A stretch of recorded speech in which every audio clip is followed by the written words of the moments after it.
We're living in a moment of reckoning, when certainty is cracking and the light of truth is breaking through. Fear clings to the old illusion.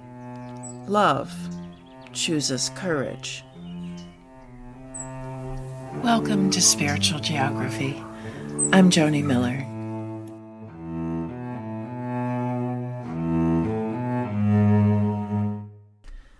As someone who has tried on many different hats over my life, in my mid-20s I tried on the hat of business professional. I ended up at the University of Michigan Business School, sitting through classes in accounting, finance, and marketing. I was a diligent student, but my heart wasn't in it. Most of what I learned has faded, but one lesson stuck with me. Sunk costs are irrelevant for future decision-making. What's already spent, money, time, or reputation, can't be recovered. The only question that matters is this: what's the best choice going forward? That may sound like economics, but it's really about freedom. I have applied this concept to many different areas of my life. Once we name something as a sunk cost, it no longer controls us. We're free to choose again. And that freedom opens us up to love ourselves with grace, to love others with compassion, and maybe even to love this country enough to choose integrity over fear. Our individual decisions matter because our collective choices, whether political, social, or cultural, shape the future we'll hand to the next generation. Love calls us to face our current circumstances clearly and to courageously choose a better way forward together. Sunk cost isn't just business theory. We've all felt it. Think about a car you've poured money into. Another $2,000 repair is looming just months after the last one. Do you keep paying because you've already invested so much, or do you step back and ask what choice makes sense for the future? That moment, that pause, is where the sunk cost principle becomes real. And when we don't let go, when we keep investing just because of what we've already given, it's like hitching our wagon to a sinking ship. I know it's a mixed metaphor. You don't normally hitch a wagon to a ship, but that's the point. We pile in everything we care about, our time, our trust, our relationships, and tether it to something we believe will carry us where we want to go. At first, it looks strong, even unstoppable, but when it starts to sink, we stay hitched. Not because it's working, but because we've already given so much to it. Remember the Titanic? The marketing promised it was unsinkable. Even after it struck the iceberg, the ship seemed steady. Passengers walked the decks, reassured by its size and reputation. Certainty can be that blinding. Fear whispers, "Stay put, don't admit you're in danger." And so we cling to the idea we're safe, even as the water rises beneath our feet. But naming sunk costs frees us. Grace for our past choices releases shame. Courage for our next choices opens the future. And that freedom is also the freedom to love. Love for ourselves, releasing shame, trusting we're allowed to begin again, allowed to make mistakes. Love for others, unhitching from harmful allegiances or rigid certainties so we can act with compassion.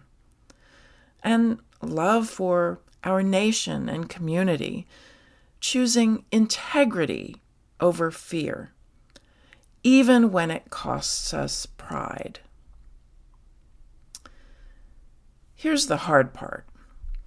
The more we've invested, money, reputation, emotional energy, the harder it is to walk away. Psychologists call this escalation of commitment. In the 1950s, Leon Festinger studied doomsday groups after prophecies failed. Instead of walking away, many followers doubled down. They gave more time, more money, more loyalty. Add in loss aversion, our tendency to feel losses more intensely than gains, and you've got a powerful glue that keeps us stuck. We've seen it again and again. In 1999, people braced for Y2K, stocking up on food and supplies, fearing computers would crash and society would collapse at midnight. In 2011, Harold Camping predicted the rapture so precisely that some of his followers sold homes, gave away savings, and left jobs behind. In 2012, speculation around the Mayan calendar fueled a wave of end-of-the-world theories, with people preparing for doomsday in earnest. Different details. Same human ache. When life feels uncertain, certainty feels like safety. Even when the date passes and nothing happens, it can feel easier to defend the story than to admit we were wrong. And underneath the economics is something tender. Meaning. When we've tied our identity, our community, and our hope to a story, admitting it isn't true can feel like losing our place in the world. So we reach for certainty to soothe our fear. That doesn't make us gullible. It makes us human. But naming the pattern gives us a choice. We can keep feeding the fear, or we can unhitch with grace and let truth, not certainty, lead us forward. This same dynamic plays out in our political lives. We hitch our wagons to leaders or movements that promise clarity in confusing times. They offer strength when we feel afraid, simple answers when the problems are complex. And fear makes those promises magnetic. But certainty is often an illusion. Cracks begin to show. Promises fall apart. And still we stay on board because so much of our identity, trust, and community is tied to that ship. But refusing to act when we know better only drags us down with the wreckage. Grace for our past selves doesn't mean staying stuck. It means using what we've learned to choose differently. The real waste isn't admitting we were wrong. The real waste is refusing to act now that we know better. And that's where we stand as a people right now.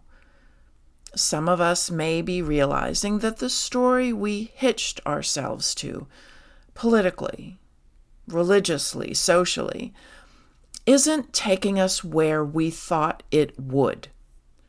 The promises of safety, prosperity, or moral certainty aren't holding up. The ship is taking on water. That's a terrifying realization. Because if we unhitch, what then? What will people think? What will it cost us? And yet, if we keep holding on, we're sacrificing the future. Fear makes us cling. It convinces us the ship we're tied to will keep us safe, even as the cracks spread beneath the surface. Fear makes us believe that letting go is more dangerous than going down with the wreckage. And fear feeds on certainty, even false certainty, because certainty feels easier than change. Like the Titanic after she hit the iceberg. The ship was still upright, the light still glowed, the music still played. Many on board believed the hype that it was unsinkable. So they stayed, even as the water rose. It's the same illusion fear offers us. If we just hold tighter, maybe the story will carry us where we wanted to go. But we are not meant to live shackled to fear. We are meant to choose again and again the course that leads toward life.